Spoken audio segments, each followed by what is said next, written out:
Hello everyone, today I'm coming at you with another game. This time it's from Mr. Robert James Fischer, Mr. Bobby Fischer, against a guy called J. Gloger. And this was in a simultaneous in Cleveland in 1964. And as the title suggests, Bobby starts off with one B4 here. So Bobby Fischer's playing white in this simul. And I wanted to show you this game because it's such an interesting opening. An attacking game, and it's not often you see the move 1b4 played by a grandmaster, to be honest. So Bobby played b4, Mr. Gloger played e5, and Bobby continued with bishop b2. And what this move does is attacks the e5 pawn, and black's also attacking b4 at the same time, so you can trade both pawns off for each other. But f6 was played by black, and this is the standard move. And here the actual standard move for white now is to reply with a3. Or they can possibly play b5 as well, pushing the pawn and getting away from his bishop. But here Fischer decided to play e4. So he's given up this pawn on b4 straight away. Black kindly accepted, bishop takes b4, so the gambit's been accepted. And what white does is just gain some development, so bishop c4. And after f6 is played, black's going to have trouble castling with this bishop on this diagonal. So black plays knight to e7, possibly threatening to play d5. But then Bobby Fischer just crashes in now with queen h5 check. And in the game I think black played the wrong move. I think g6 here is actually a good move because it just attacks the queen. The queen's forced to move back, attacking the f6 pawn. Perhaps this is what they were worried about. But here black can now just play d5. And if you capture on d5 with the pawn and bishop, the game's quite nice for black. But so if the bishop retreats, the queen can also play to d6 to protect this pawn. And if white continues a3, just play bishop c5, if takes, knight takes, bishop takes, queen takes. Then if queen takes f6, here comes rook f8 and that f2 pawn's under threat. And white's in a lot of trouble. Instead though, black actually opted for the tame move, knight g6. This doesn't look correct to me because this knight's pinned now, and this bishop's on this knight diagonal. Black just looks a bit tied down. Black does have the extra pawn though, so bear that in mind. But Bobby now plays f4, possibly threatening to play f5 now.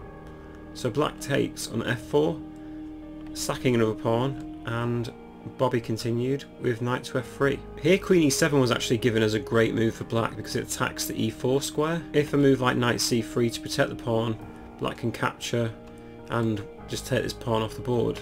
So black's doing incredibly well now. If after queen e7, let's say bishop to b3 instead, is actually a better move. Queen takes e4 will be followed by just king d1, and rook e1's coming, so this is a tricky move. But black doesn't actually have to capture the pawn.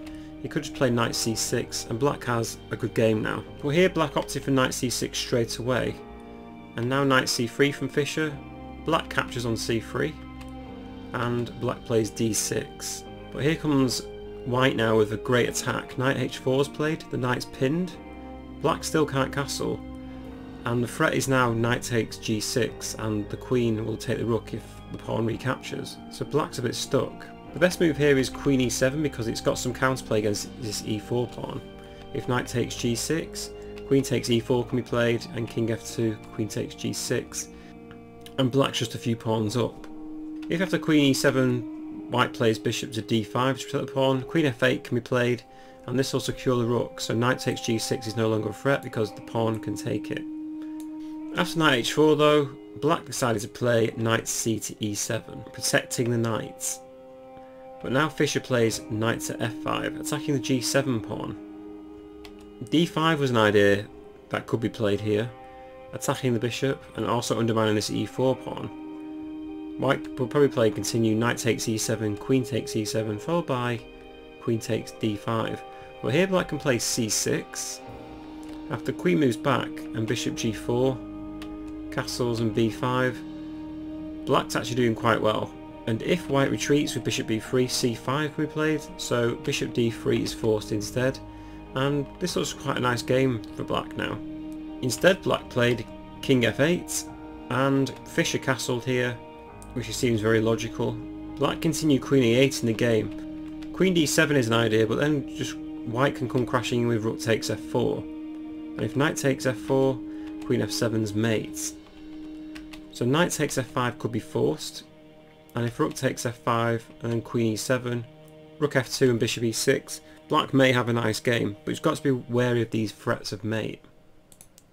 Instead, black played queen to e8 in the game, And after Queen E8, can you see what Fischer played here? I'll give you 5 seconds. Fischer actually crashed in here with bishop takes f6. And we can see why, because if g takes f6, here comes Queen h6, checkmate. So it can't be taken. The alternative that black played in the game was bishop takes f5, and Fischer recaptured e takes f5. Here there are several moves that black could potentially play. If knight to e5, bishop takes g7 can be played, and if king takes, queen g5. And if black tries to protect themselves, here comes f6, king f8, and queen h6 is checkmate. If knight g8 here, just bishop takes g8 and king takes. Then follows just f takes g6, h takes, and check. Queen f7 recaptures and just move the bishop back. White's a piece up, maybe a few pawns down, but those pawns will easily be recaptured. In the game, black opted for d5 here, attacking the bishop on c4, but Fischer just ignores this, plays f takes g6.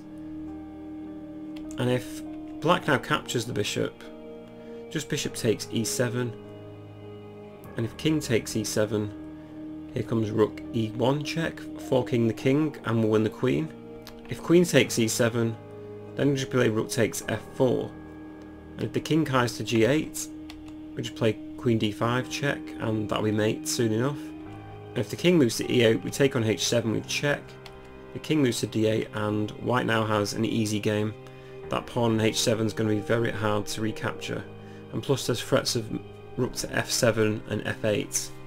In the game though, black now took on f6, but now after g takes f6, here comes queen h6 check, the king's forced to g8, and Fischer now just plays g7, attacking the rook on h8, and there's no move to stop that. So here black actually resigned. Play will probably continue. Let's take the bishop. Fischer will probably get a queen, takes, and then it's just clearing up. White's just clearing up here, and that'll be game. So that was just an entertaining game that I found where Fischer played b4 like in a simul. I hope you enjoyed it. Please subscribe if you enjoy the videos, and I'll post more content soon. I'll see you next time.